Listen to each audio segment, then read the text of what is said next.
Hello friends, இந்த வீடியோவில் 3 kg chicken தம் பிரியாணி எப்படி பண்ணுறதுன்னு பார்க்கலாமா?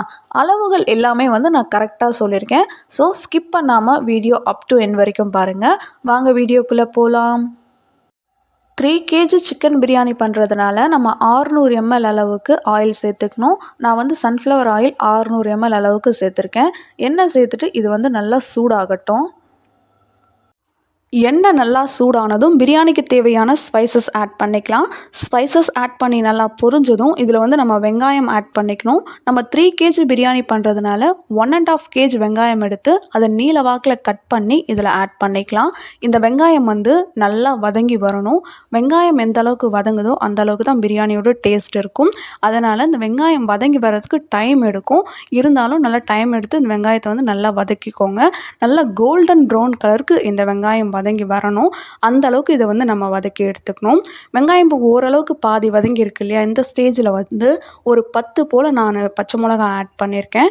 பச்சை மிளகாய் ஆட் பண்ணி இதை நல்லா ஒரு நிமிஷம் வதக்குனதுக்கு அப்புறமா இதில் ஒரு கட்டு கொத்தமல்லி, ஒரு கட்டு புதினா நான் ஆட் பண்ணிக்கிறேன். இதையும் நல்லா ஆட் பண்ணி வதங்கினதுக்கு அப்புறமா 600 கிராம் அளவுக்கு நான் இஞ்சி பூண்டு பேஸ்ட் ஆட் பண்ணியிருக்கேன். 3 kg பிரியாணிக்கு 600 கிராம் இஞ்சி பூண்டு பேஸ்ட் நான் ஆட் பண்ணியிருக்கேன். இதையும் நல்லா ஒரு நிமிஷம் போல், 1லேருந்து 2 நிமிஷம் போல் நல்லா இதை வதக்கி விட்டுக்கலாம். இது 1லேருந்து 2 நிமிஷம் வதங்கினதுக்கு அப்புறமா தயிரும் நம்ம ஆட் பண்ணிக்கலாம். தயிர் கூட 600 ml தான். 3 kgன்றதுனால நான் 600 ml அளவுக்கு தயிர் ஆட் பண்ணியிருக்கேன். தயிர் ஆட் பண்ணிவிட்டு ஒரு 2 to 3 minutes வரைக்கும் இதை நம்ம நல்லா வதக்கிக்கலாம். அதுக்கப்புறமா தக்காளி 1.200 கிராம், அதாவது 3 kg பிரியாணிக்கு நான் 1.200, 1 கிலோவும் 200 கிராம் தக்காளியும் இதையும் நீல வாக்கில் கட் பண்ணி ஆட் பண்ணியிருக்கேன். இதையும் நம்ம நல்லா வதக்கி விட்டுக்கலாம். அதுக்கப்புறம் இதுக்கு தேவையான அளவுக்கு உப்பு ஆட் பண்ணியிருக்கேன். அதை ஆட் பண்ணிவிட்டு இந்த தக்காளி நல்லா வதங்கி வரணும். அந்தளவுக்கு நம்ம இதை நல்லா வதக்கிக்கணும். அடுத்ததாக 3 kg சிக்கன் நான் நல்லா வாஷ் பண்ணிவிட்டு ஆட் பண்ணியிருக்கேன். மஞ்சள் தூள் போட்டு நல்லா வாஷ் பண்ண சிக்கன் இதோட ஆட் பண்ணியிருக்கேன். இப்போ 3 kg சிக்கன் ஆட் பண்ணதுக்கப்புறமா இதை நம்ம நல்லா கலந்து விட்டுக்கணும். ஒரு 4 to 5 minutes வரைக்கும் இதை நல்லா கலந்து விட்டுக்கலாம். அதுக்கப்புறமா இதில் 30 கிராம் அளவுக்கு நான் தனி மிளகாய் தூள் ஆட் பண்ணியிருக்கேன். 20 கிராம் அளவுக்கு நான் கரம் மசாலா ஆட் பண்ணியிருக்கேன். 30 கிராம் தனி மிளகாய் தூள், 20 கிராம் கரம் மசாலான்றது இந்த 3 kg பிரியாணிக்கு ஒரு கரெக்டான காரமாக இருக்கும். உங்களுக்கு காரம் கம்மியாக வேணும்னா நீங்கள் ஒரு 5 கிராம் போல் கம்மி பண்ணி கூட ஆட் பண்ணிக்கோங்க. இப்போ இதை நல்லா ஆட் பண்ணதுக்கப்புறமா இதை நம்ம நல்லா கலந்து விடணும். இந்த மிளகாய் தூளும் கரம் மசாலாவும் இந்த சிக்கனோட நல்லா மேரினேட் ஆகிற மாதிரி இதை நல்லா கலந்து விடணும். கலந்து விட்டு ஒரு நிமிஷம் போல், 1லேருந்து 2 நிமிஷம் போல் நல்லா கலந்து விட்டு இதை நம்ம மூடி போட்டு அப்படியே வச்சிடலாம். மூடி போட்டு ஒரு 2 நிமிஷம், அப்படின்லாம் மேக்ஸிமம் ஒரு 5 நிமிஷம் வரைக்கும் அப்படியே விடுங்க.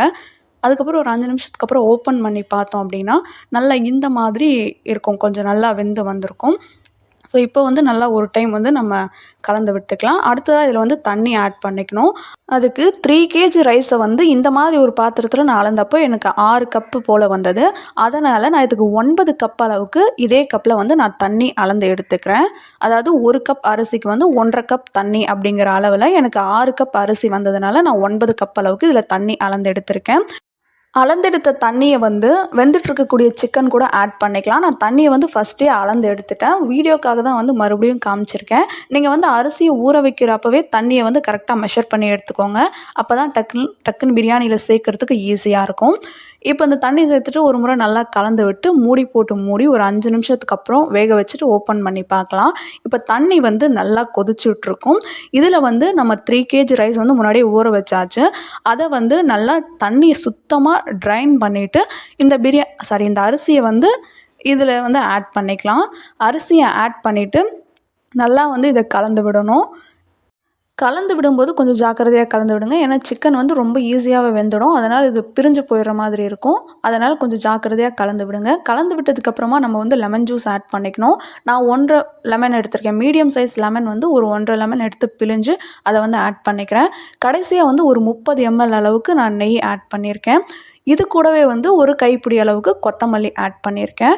லெமன் நீங்கள் பெரிய லெமனாக எடுக்கிறீங்கன்னா ஒன்றே சரியாக இருக்கும். இப்போ இதை ஆட் பண்ணதுக்கப்புறமா நம்ம மூடி போட்டு மூடி வச்சிடலாம். மூடி போட்டு மூடி கரெக்டாக வந்து 10 நிமிஷம் வேக வச்சா போதும்.